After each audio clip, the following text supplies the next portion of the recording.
السلام عليكم خوتي.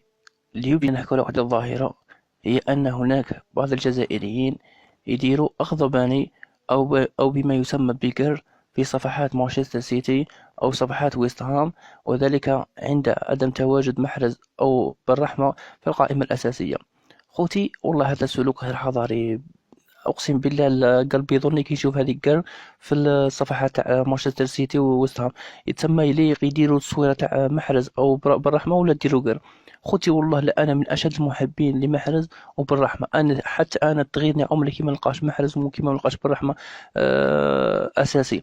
لكن خوتي هذا سلوك غير حضاري، والله هذا سلوك غير حضاري. البارح كنت في الصفحه تاع ويست هام. خوتي والله لقيت الكورو مشجعين وسط راهم يضحكوا على الجزائريين.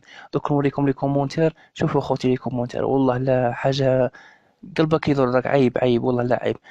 على الأقل نعطوا صورة حضارية للشعب الجزائري. يقول لك الشعب الجزائري متعصب، تلقاه غير قرقر يليق يكون بالرحمة. خوتي شوية تحضر. حتى احنا نفرحوا كي يكون محرز، والله لا نفرحوا كي يكون محرز وبالرحمة أساسي. لكن خوتي ما جايش نعبروا بهذه الطريقة السيئة هذه. أنا أعتبرها طريقة سيئة وغير مشرفة للجزائر بتاتا. الشعب الجزائري واعي.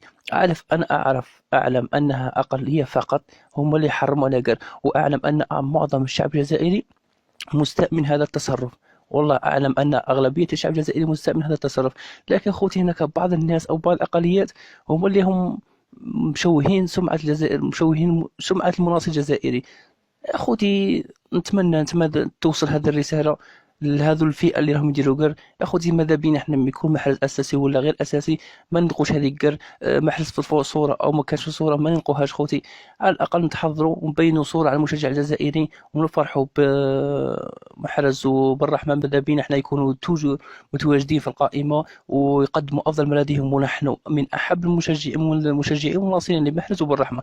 لكن خوتي توقفوا عن التصرفات، وان شاء الله نتحضروا. احنا ماذا بينا نشوفوا كورة، نتمتعوا بالكورة ونكون عندنا أخلاق الكورة وتكون عندنا حضارة الكورة، ونتقبل الرأي الآخر وما نعطوش هذيك الصورة السيئة للجزائر والمناصر الجزائري. والسلام عليكم خوتي.